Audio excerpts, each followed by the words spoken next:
Nagulangtang ang China sa ginawa ng Armed Forces of the Philippines. Akala siguro ng Chinese Navy hahayaan na lang silang basta-basta. 3 Chinese warship kasi ang pumasok ng walang paalam. Dahil hindi nga na-inform ang AFP, sinalubong agad to at hindi to tinantanan ng Philippine Navy warship at Philippine Air Force. Pero hindi lang yan ang kinagulat ng Chinese Navy. Kasama kasing sumugod ang FA-50 fighter jet na may kasamang B-1 bomber ng US Air Force. Mga hindi rin basta-bastang barkong pandigmato ng China, Chinese missile destroyer, oil replenishment tanker at Chinese frigate. Kahit nga dumaan pa ang China sa maayos na pamamaraan o ito yung daanan talaga ng mga barko, dinikitan pa rin to ng Philippine Navy at hindi nilubayan. Niradyuhan at nagpaliwanag naman ang Chinese PLA Navy. Freedom of navigation daw to at innocent passage. Muntika na tuloy bagsakan ng bomba ng US Air Force.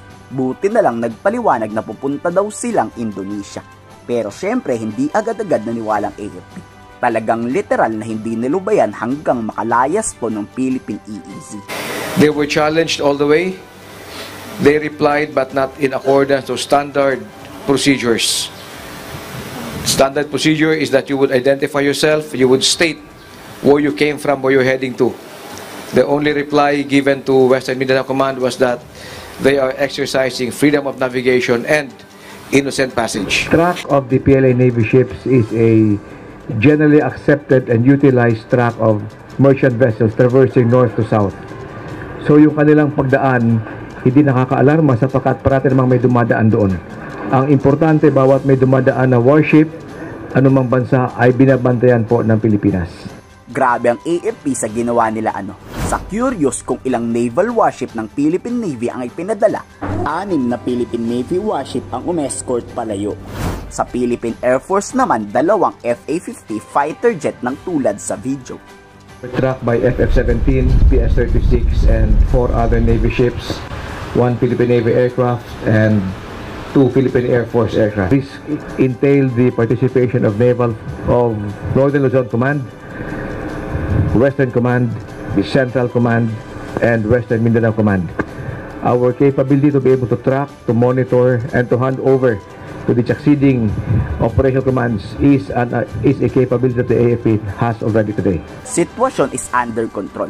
Yan naman ang sabi ni Colonel Francel Margaret Padilla.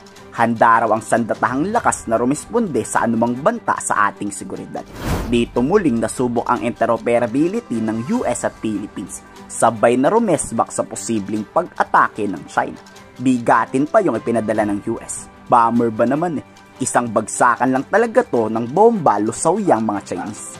There is no cause for alarm as we are prepared to respond effectively to any developments. We remain committed to safeguarding the nation's territorial waters, maintaining peace and stability in the region, and upholding national sovereignty.